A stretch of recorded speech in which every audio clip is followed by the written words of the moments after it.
Yo, this 50 Cent beef with Joe Budden is getting a little wild. You know, 50 is one of the... Bro, Lil Meech calls strays... That's past tense. Is still catching strays every day, even calling him Mimi in captions. Like, yo, he thought y'all were cool. He thought y'all was cool. He forgot that if somebody even related to you steps in front of him, it's fire for everybody. Shout out to Little 50. I woke up today and I had this overwhelming thought in my head. And I think like something is telling me to tell y'all or share this message with y'all. Cause I feel like it's somebody out here, or maybe there's a bunch of people out here that need to hear this. And it was like, you thought you were special. You really thought you were special. Who told you were special? You thought you were special. Well, 50 is one of the funniest guys on the internet, but I don't know how he has so much time. See, Drake tried to battle the whole industry, and we're like, nah, it's 1 versus 20. 50 battling 20 niggas versus 1 every day on his Instagram, and we're like, yo, 50's a bully. 50's a bully. He's bullying 20 dudes versus him. Like, it's crazy. You don't want to smoke with 50 Cents. He got time. He got time. Bro, he's been posting pictures of Joe Budden. That's definitely AI. There's no way this is real. He's been posting crazy posts on his Instagram all day today. I'm like, yo, this man is getting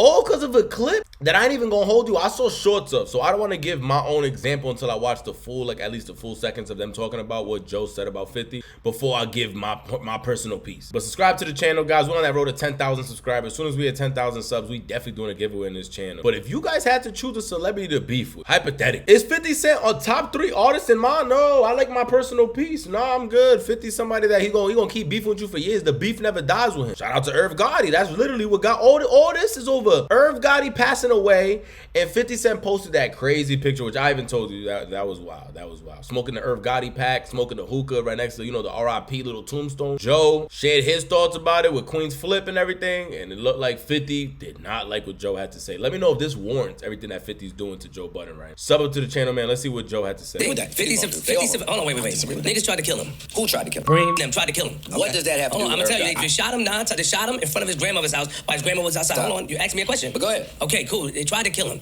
He survived. Not only that, they stood with the guy that claimed to try to kill him, or that tried to kill him. So it's up forever. He almost lost his life. Same thing I told Cadillac Ty, same thing I told niggas, and they said, yo, niggas get shot every day. But that's not true.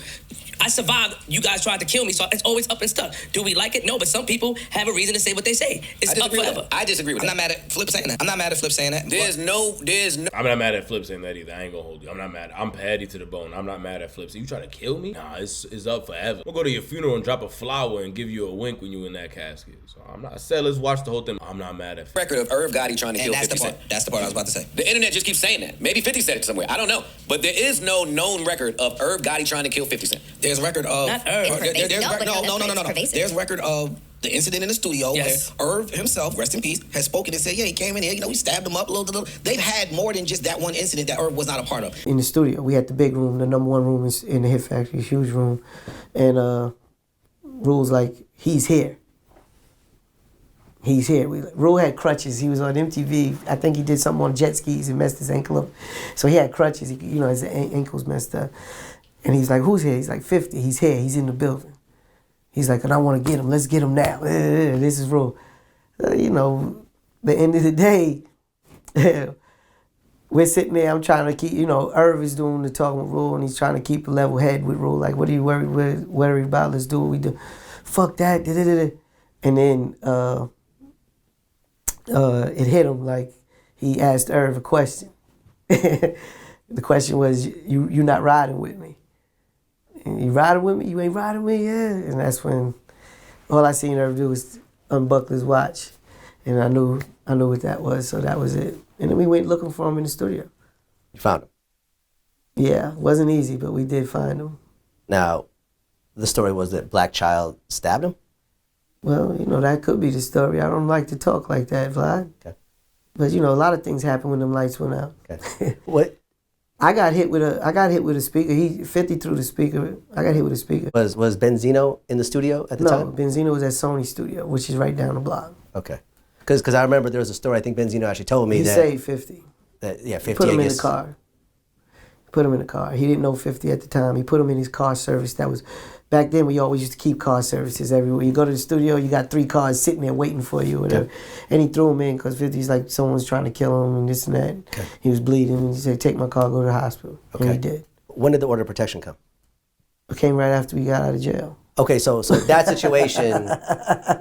situation triggered the order of protection. Yeah. Everything leading up to that was whatever. Exactly. Okay. But the studio is what triggered the order. So you got arrested? Me and Irv got arrested. Okay, and Ja was on crutches. He wasn't involved. Ja didn't get arrested. Me and Irv got arrested. What were you charged with? I don't remember all the charges. Honestly, I don't remember all the charges. But you didn't end up getting convicted or anything else? No, like that? I got thrown away. Why? Because he didn't show up. Oh, he didn't show up to court? You got to do it. You got to go through the motions. We paid doctor bills. How much was it? Do you remember? Yeah, about $50,000 a head. 50,000 a head? You had to pay 50,000 to each of the people because there's multiple people that got stabbed and beat up that day. Okay, so you guys had to cough up 100,000? More than that. 200,000? It's probably about $250,000. $250,000. Yeah. And that was so it wouldn't go to court, essentially? Well, it was paying their doctor bills, and then a court was just separate because, again, you get arrested for everything, and then you got to have someone that's saying you did it. If no one shows up to say that, but then that's business, right? Did you know about how 50 and Murder Inc. were getting into it during this time, or was that I mean, I was outside when we was getting into it. I mean, when it happened, I was there. I was in the studio downstairs in the A room. Me and Corey, because we had Mariah there. We was in the A room. You know what I mean? They was upstairs. You know what I mean? When I'm hearing all the commotion, anything will happen, I come outside, and that's when I see Fifth coming out. I'm like, what's up, bro? You all right? I'm all right, like that, and walked out. He had too many words, you know what I'm saying? But I didn't know at that time what was going on until everybody started talking, you know what I'm saying? You know what I mean? But I me personally, you know, he from the South Side, I'm from the South Side. You know what I mean? I don't like all that. Terrified me after that. Hit Factory. Yeah. There always some suckers, B. Let me tell you, the door was super narrow, right? We in the hallway upstairs in Hit Factory, them little rooms they got upstairs. Yeah. It's super narrow, right? They came dumb small room. and closed the door. The door that they was in my jacket is in their room. Look, there's 2 doors right here, right? My jacket is in this one. The hallway's narrow enough for us to walk through. That's it. They come close this door. They in there. They just let them close the door. My gun is in the jacket in that room. So we got to go through the shrapnel on this side. The boy gets stabbed in the chest. Yeah. The DJ. Flew. At this time, I ain't got no money. I'm not paying him. How am I supposed to control what he does after that? He's looking at it like it's payday. Oh, they're going to pay for this. Yeah. They feeling like I'm doing it. Yeah, you got to do what you got to do. Like I'm telling them to do that. So you know how the old heads deal with anything. You know what I mean? So that's why I go down when we go down. But the whole situation was bugged out. But they got my fucking pistol in the other room. Sitting there. I'm not gonna go after these niggas done ran down. I can't even get my pistol. I want to shoot a nigga going down the steps. If that pistol was in that room, it would have been alright if I did that. It would have been self-defense still. Because all that many people came in there. Whole different thing. If that pistol was I would have changed everything. Oh my shit. Better I'd have let the swim me off in there with a bunch of niggas too. Bang! Niggas been back. 2 niggas get hit by 1 bullet. Yeah, but then if that would have happened, this situation right here might not have happened. So you gotta know what I'm saying? Everything has for a reason. That's true. No, thank you. I appreciate you. But when you gonna do it, you want it to go the other way. Okay. I'm like, what? Then I didn't even go to the hospital. The little scratch I had only was with 3 stitches. Yeah, you're back. I didn't go to her. I went home. And I'm in the radio hearing I went to the hospital. So they had me. I was like, all right. That's when it just I left with 2 the scratches. day after. You know what I mean? Right there and right there. 2 scratches. That's all bitch ass niggas could do. You know what I mean? Call Dad. They always make it bigger than it is. Rule and Irv Gotti both claimed that they were going to go up there and start an altercation. Ja says that one of his friends had injured his leg and had a crutch. So Ja grabs the crutch and along with his entourage goes up there to start a fight with 50 Cent. Honestly, soon when we seen him, it was on. Someone shuts out the lights, or so the story goes, and a melee ensues as the Murder Inc. posse confronts 50 and his crew, which includes G-Unit soldier Lloyd Banks. As Ja tells it, I'm there trying to hit him with the crutch, I'm going wild with the crutch, I'm even hitting some of the guys I'm with the mother effing crutch. We seen them, they seen us, they popped off, and one of them started reaching for a gun. Blackchild says that someone was 50. In self-defense, claims Blackchild, he began to stab 50. Yeah, I stabbed him, you know what I mean? But he was reaching for his gun and I poked him, straight up and down. And that's how it went. 50, I had a knife, you had a gun. You ain't pop one shot, poked you called 911. Next you know, I'm getting arrested. Me, Chris, and Irv is getting charged with 4 counts of assault. 50 denies happened, and then there was another altercation that happened in the studio. Oh, the studio was something like though. Yo, let me tell you, Ja Rule. You were there. I was there. I'm there for everything. Right. Ja Rule, Irv Gotti, brother, them niggas are lucky. Chris Gotti, whatever his name, Chris Gotti, them niggas are so lucky because niggas had a 45, I swear to God, with no safety. If that shit was in the room, it would be a whole different scenario. Y'all don't understand how real it is. Ja Rule and them niggas would have been dead because somebody, either me or 50 gonna squeeze. You come running in the studio like that, we gonna squeeze. So they had God on their side. But we would have caught a body and niggas would have been in jail, bro. Either me and 50 would have been in jail. I swear on my dead father. Ja Rule would have been dead. Chris Gotti, all them niggas that ran in there, they would have been dead. Cause we here, the gun was right next door, like right where the couch is at, where you at. So if we would have got to that room or the gun would have been in that room, it would have been over. You thought we was traveling light at that time? You must be crazy. 50 had a gun before he got shot. Niggas had him. I didn't even have it. 50 had it. The 45 with no safety. Niggas would have been in a room that small. That room is smaller than this. I swear on my dead father. Ja Rule would have been dead. Chris, all them niggas that ran there would have been dead. And it wouldn't have been no 50 Cent story. Yeah, I mean, luckily that didn't It would have been Ja Rule got killed. Not lucky for them, it didn't happen. Lucky for everyone, because listen, you know what I'm saying? 50 in prison, it was not a good situation. If it was either between me and 50 to get that gun, you running in the studio, but they had like bitch niggas. They had like kitchen utensils. They had like fucking crutches and shit. 50 got stabbed that day, right? He did get stabbed, right? Up with that shit. Okay. I had a scratch. He got cut a little. You want to see what I got? You look on my finger right here. If you look on my finger, I got cut right there. Just look bad because it was sliced and meat was hanging. No homo. That was from that night? So look, yeah, that was from that night. And this right here. And on the knuckle right there. 50 had a scratch. There we have it. It wasn't even that serious. They had like kitchen knives from the kitchen and like crutches and whack shit. Like, but if that 45. They've had beef, not rap beef, they've had real life beef. True. That niggas have tried to harm each other for years. And that is a different level. That's not none of this hip hop shit. Let me ask you a question. Yeah, I want to say something to this. In that particular beef that we talking about, who, I don't know all the backstory. Yeah. Who seemingly was the aggressor in that beef? I don't know. Who was the aggressor? 50. Okay. 50 was the aggressor on a rapping scale, though. Preem asked 50 to chill. Yo, I'm working with this artist. I know you. They went over into the hood to speak to 50. They went through Blackchild because they were cool. Yo, chill. Asked 50 to chill. They had the conversation. 50 didn't want to chill for whatever 50 reason is. On some hip hop shit, on some rapping shit, I'm going to keep dissing them. And then look what it turned into.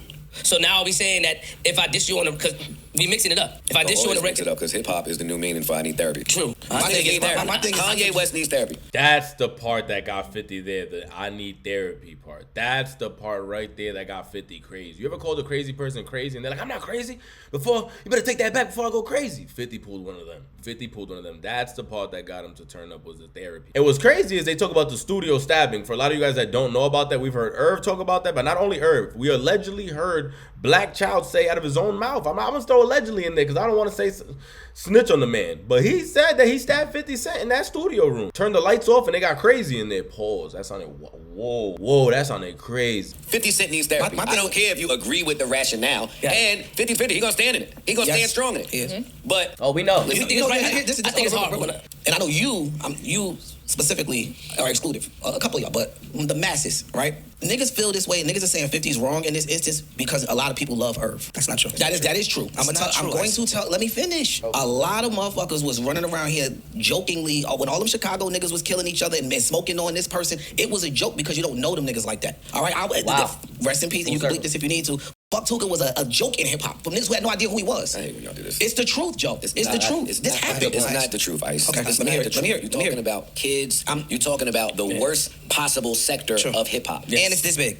Let's be clear, because I don't know who Tuka is. Yeah, nobody. Listen, I'm telling you. rest in peace to them brothers. Yes. Drill is what drill is. It got the highlight that it got, yes, young knuckleheads that were into their murder game was running around, I'm smoking on such and such, I'm smoking on such and such. That's irrelevant to me. And it wasn't the masses. It wasn't a that ain't a hip-hop thing. It's not. But okay. It's not. It's not a hip-hop thing. It's a young hip-hop thing. Yes, it might be. Young niggas don't make up hip-hop. Fam, neither do old niggas. No, it's not about the age thing, and you do that a lot when you try to put the ages. Yo, listen to this. I never met Virgil in fucking life. I don't know Virgil. I don't love Virgil. For somebody to a nigga that's dead, and irregardless of his family and how they feel, is disgusting. So it's not based on likability. It's not about Irv Gotti and niggas liking Irv Gotti. If somebody somebody that's dead, I think that's nasty. I don't gotta know the person. A couple of y'all up here are exempt from what I'm saying. Did I not start with that? You said that. You did. So I'm not holding you to that. I'm not holding you to that. I'm not holding you to that. There are a lot of people who base what's right and wrong based on whether we like this person or not. That is a fact. That's true. I'm agreeing with that. That's all I'm saying. I love Fifth, but when I saw that, it made me feel bad seeing that in Irv picture, because nigga got family and stuff like that. Right. I'm just saying, when the people are questioning his actions, I look at it from both sides of the coin. And if 50 feel like that, the nigga go smoke a cigar in the cigar room. Like, I'm not telling him how to feel. Yeah, he can feel like that. Yeah, feel like that. But publicly saying, yo, damn, I want him to see my new shows, is being said. I think it's wrong. I think it's wrong. I think niggas need help. Shit, we ain't even gotta get to somebody dying. I thought him saying to Lil Meech, somebody who you acted like you cared about, somebody who you showed up for, was playing a mentor role for, now whatever's going on with the show, or Big Meech, and yada, yada, yada. What show, little nigga? Kick rock. Like, to be able to turn so cold. But why you say it acted? Like, he's not acting. Like, he's not acting. Like, you can care about somebody. On his own son. Yeah, no, but no, hold on. You can care about something. You can care about someone, and they can do something, and you can change your feelings. We just talked about that last Patreon. I absolutely did that. You can care somebody about that I cared about and turned my feelings. Now, I don't know what Little Meech did. This is the confusion part. I don't know what Little Meech did. I think his father did something to offend 50. I don't know why his son, and I asked that last time. What happens to his son now that 50 and the father's going back and forth? You know what I mean? But you know how 50 stands. You know how he stands in that. Anybody over there, listen to this. If you stand there, you are there. I don't want to call names. Okay. Out of respect. The time that 50 had the situation that happened on Summer Jam or whatever, he wasn't talking to his son, but that doesn't mean it's still not his son. Some of these niggas live by certain principles and morals, whether we understand it or not. Yo, that's still my son, and I feel this way. Right, wrong, and indifferent. Because when you speak to his son, it's like, yo, me and my dad at the time wasn't even talking. And that's it's old. You understand? But some niggas are just stuck in their ways. I do agree with you. I do see what Joe's saying. Like, we need therapy. Absolutely. We do. Absolutely. And he doesn't like when we say where we from, where we come from, but that plays a big part in our life. Yeah, but that's more the reason why niggas also and the need people therapy. online, I guess the audience, because it just plays a big part of our life. And we need to acknowledge that. How do you fix it? You sit down and talk to someone, and you go past it, or try to get past it, or try to heal inside. Step one is wanting to heal. A lot of niggas think that there's nothing wrong with the way I am. This is me. I don't have to change or heal anything. Yo, I said this, I told Cadillac Ty. I said, yo, he said, niggas get shot every day, Flip. That sentiment, he said that on my show, that sentiment is the same, and 50 wrote under it. So, I said, yo, he got shot. So I understand why he's going hard to try to take down Murder Inc. He said, well, niggas get shot all the time. Even Ty saying that, you have to think, like, why do you think that? Right. Why is okay, niggas get shot all the time, and niggas suck it up the wall. Yeah. People, where we come from, is warped. How do we get past it? Do we have therapists come around and speak to people? How do we get past it? No, that's a proactive thing. I keep talking to niggas where we close to 50, talking about where we come from, man. That's why I'm like this. That ain't me. Everybody's not as privileged as you, bro. We speaking about people that are as privileged. But everybody don't have the same dedication to being healed. You still got we all got our flaws. Everybody just, not saying you, but people got flaws. Niggas just mask it well. Niggas mask it well. Flawed out. If I didn't come up here and learn certain shit, nigga, a lot of shit is masked. Because how I really feel, I can't say how I feel because it affects the bigger picture. That's true. You're right. All right, well, I can speak for me and only me. Whoever I have a beef with, tension with, some type of problem with that didn't get resolved, when one of us die, it's over for me. I'm not going to play moral police with what other people do. That shit that Kanye did, to me, is whack. I think the shit 50 did is whack too, but it's different. It's different. It is different, but I personally think it's whack. It's whack. It's corny. Me as well. I think it's whack. I just like you said, try to see it from both sides. Like I could understand why he feels that way, and I'm not knocking him for feeling the way he do. However, you decide to express that. All right, so we kind of get the main point of it. I feel like Joe, Joe always gives strong talking points and he gives a lot of emotions behind it, but I feel like he wasn't even screaming or really trying to talk over them. He even said, yo, however he feels. The part that stood out was the therapy part, and how Joe said after you 6 feet under the ground is how he feels. And I'm happy he said that like 5 times. I'm not going to be the moral police and tell him how 50 should feel. How I feel after somebody's dead, the beef is over. And that's great for Joe. That's how you feel. Obviously, he don't feel that way. The beef is never over. I feel like he's going to throw a parade in New York City when Preem gets out of here. And it hurts me even saying that because I'm a supporter of 50 Cent my whole life. And I wish I could just see him happy, enjoying his money and enjoying his fortune, enjoying the hip-hop greatness he is. He's always in Miami every week at Live. Exclusive, Club 11. Just keep living it up. You're 50 Cent. I wish he can really let go of that hurt. But am I the person to tell a dude that got shot 9 times in front of his loved one and they thought he left him there for dead? That's it. It's enough is enough. No, I can't call that. I can't call that. Do I feel like Joe's going hard on Joe for no reason? I'm not gonna say no reason. 50 Cent, we know who we talking about here. If you say anything, if you stand next to him, if you give any excuse on why he shouldn't be coming at them ops, guess what? You just became him. He does not play. That's why I got nothing to say about 50 Cent, brother. I'm just here to report about what's going on. I'm a supporter of the Joe Budden podcast most of the time. 50 Cent, one of my guys. We even went to the tour after the anniversary of Give It to Die Trying. But I do think 50's going a little bit hard. I ain't gonna hold you. After I heard the whole thing, I'm like, let me hear more than a clip. After hearing the whole thing, I feel like 50 is going hard, but I don't expect nothing else from him. I'm not gonna lie to you. I don't expect nothing else. From 50. Sub up. Let me know your thoughts down below. Do you think Joe went too far, or do you agree with Queen's flip? I agree with Queen's flip. I'm not gonna lie to you. I agree with Queen's flip, and I agree with something that I said. I agree with a lot he said, but one thing that stood out to me was you need to want to be healed. Because a lot of people are like, yo, you need therapy sometime. And I'm like, yo, I don't see no issue with the way I am. Like, I'm happy in the way that I am. I don't want to change nothing. You get me? So I agree with that, and I feel that. Sub up to the channel, guys. Comment down below. Share your thoughts.